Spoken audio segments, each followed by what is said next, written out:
Baik, kita masuk pada pembahasan pertama, yaitu mengenai pengertian teori fakta sosial menurut ahli. Yang pertama adalah Emil Durkheim.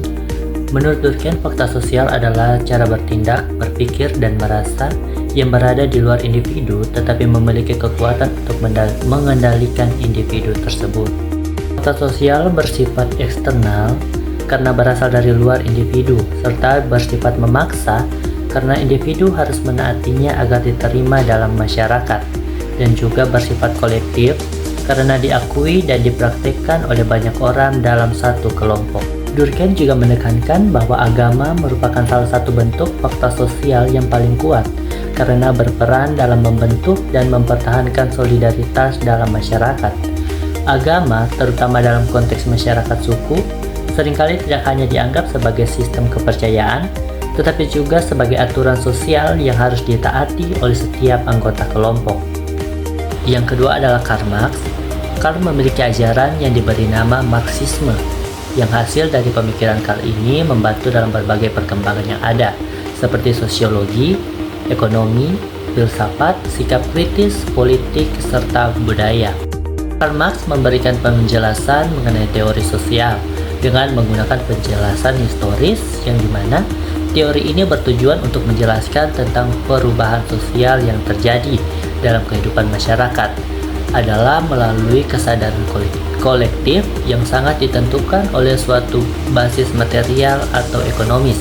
Dalam hal ini, Karl mau menekankan tentang apa yang sebenarnya menentukan suatu keberhasilan atau kegagalan yang terjadi dalam lingkup suatu negara, yaitu semuanya bergantung pada keadaan sosial ekonomi dari suatu negara. Dan tokoh yang ketiga yaitu Robert King Merton. Dalam membangun teori sosialnya, dia juga banyak tertarik terhadap keadaan struktur sosial dan fungsi sosial sebagaimana organisme kehidupan yang dia amati di dalam kehidupan sosial di sekelilingnya. Teori ini adalah teori yang mengkaji tentang suatu fakta objektif dari kehidupan masyarakat. Bahasan yang selanjutnya bagian B yaitu teori fungsional. Suatu pendekatan yang disebut sebagai pendekatan fungsional yaitu beranggapan bahwa semua masyarakat terintegrasi melalui satu kata sepakat, di mana semua anggota yang ada sepakat akan suatu norma atau nilai yang ditentukan untuk sama-sama dianut dalam kehidupan masyarakat. Para penganut pendekatan fungsional melihat masyarakat dan lembaga-lembaga sosial sebagai suatu sistem yang seluruh bagiannya saling tergantung satu sama lain dan bekerja sama menciptakan keseimbangan. Ada 3 asumsi menurut Robert King Merton mengenai teori fungsional. Yang pertama yaitu bahwa setiap unsur kesatuan fungsional adalah keadaan yang seluruh bagiannya dari setiap sistem sosial akan bekerja sama dalam tingkatan yang selaras dan konsisten, yang tidak akan menghasilkan suatu konflik yang berkepanjangan, apalagi kalau sampai tidak dapat diatasi. Kedua, postulat fungsionalisme universal yang merupakan suatu asumsi atau pernyataan yang dianggap benar tanpa perlu suatu pembuktian, di mana postulat ini menganggap bahwa seluruh bentuk sosial dan kebudayaan yang telah baku serta memiliki fungsi yang dianggap positif, dan bahwa semua gagasan cita-cita berlaku untuk semua orang dalam satu masyarakat. Ketiga, postulat indispensability yang berpendapat bahwa hal tentang kebudayaan tidak dapat terpisahkan dari sistem atau itu akan saling berkaitan, sehingga setiap peradaban, setiap kebiasaan, ide, objek material, dan kepercayaan memenuhi beberapa fungsi penting dan memiliki tugas yang harus dijalankan. Ketika membahas tentang fakta sosial dalam masyarakat, maka tidak akan terlepas dari penjelasan mengenai sistem sosial.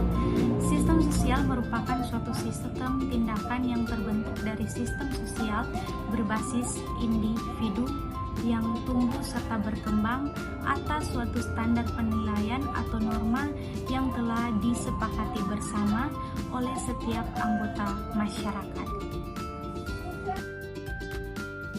Kita masuk pada pembahasan selanjutnya, yaitu C. Sosiologi agama. Sosiologi agama merupakan cabang sosiologi umum yang memberikan pengajaran kepada masyarakat agama secara sosiologis untuk mencapai keterangan ilmiah dan pasti demi kepentingan masyarakat agama itu sendiri serta masyarakat pada umumnya. Sosiologi ini hadir karena adanya keinginan untuk memahami kehidupan sosial serta bagaimana orang bertindak. Menurut pandangan dari sosiologi agama, merupakan suatu wujud dalam kehidupan manusia sebagai suatu fakta sosial. Maka pengertian ini mau menekankan bahwa hanya ilmu sosiologilah yang mampu mempelajari masyarakat secara agama ataupun secara luas. Durkheim memberikan suatu fokus sosiologi agama dalam fungsi untuk menjembatani ketegangan dan untuk menghasilkan solidaritas sosial, serta menjaga kelangsungan masyarakat ketika diperhadapkan pada tantangan yang dirasa cukup mengancam, seperti ancaman dari suku lain atau bahkan dari suku itu sendiri. Sosiologi agama mengambil tempat pada sosiologi umum atau cabang dari sosiologi umum, sehingga sosiologi agama bukanlah suatu cabang ilmu yang sakral, melainkan profan yang memiliki unsur positif dan empiris. Maka dapat dikatakan bahwa sosiologi agama adalah sebuah ilmu yang mempelajari segala bentuk masyarakat agama, khususnya masyarakat yang modern. Dalam hal ini, sosiologi agama memberikan penanganan kepada masyarakat sebagai sasaran yang langsung. Tetapi yang dimaksudkan sebagai agama di sini bukanlah merujuk pada suatu sistem ajaran atau dogma dan moral, tetapi yang dimaksudkan adalah agama sebagai fenomena sosial yang dapat disaksikan dan dialami banyak orang. Oleh sebab itu, sosiologi agama tidak mengusik pengajaran secara dogmatis kepada pemeluk agama lain, sebab ini bukanlah suatu tugas dari sosiologi agama.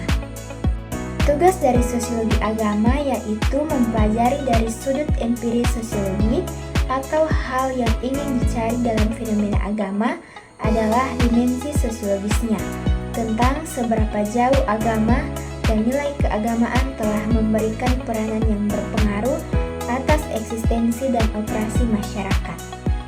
Secara sederhana dapat berarti seberapa berpengaruhnya suatu unsur kepercayaan telah mempengaruhi pembentukan kepribadian pengikutnya yang ikut serta dalam mengambil bagian untuk menciptakan jenis-jenis kebudayaan, mengambil peran dalam munculnya lapisan sosial, adanya perubahan sosial, fanatisme, dan lainnya. Ada beberapa aspek keberagaman yang menjadi rentang wilayah kajian sosiologi agama, antara lain yang pertama, perwujudan agama di Kepulauan Indonesia.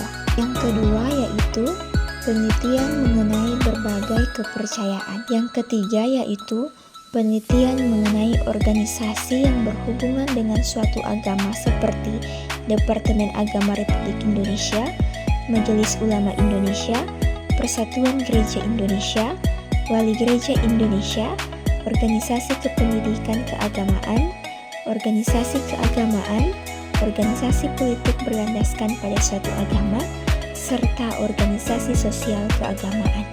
Sosiologi agama tidak selalu membicarakan suatu agama yang diteliti oleh para penganut agama tertentu, tetapi mencakup semua agama dan semua daerah.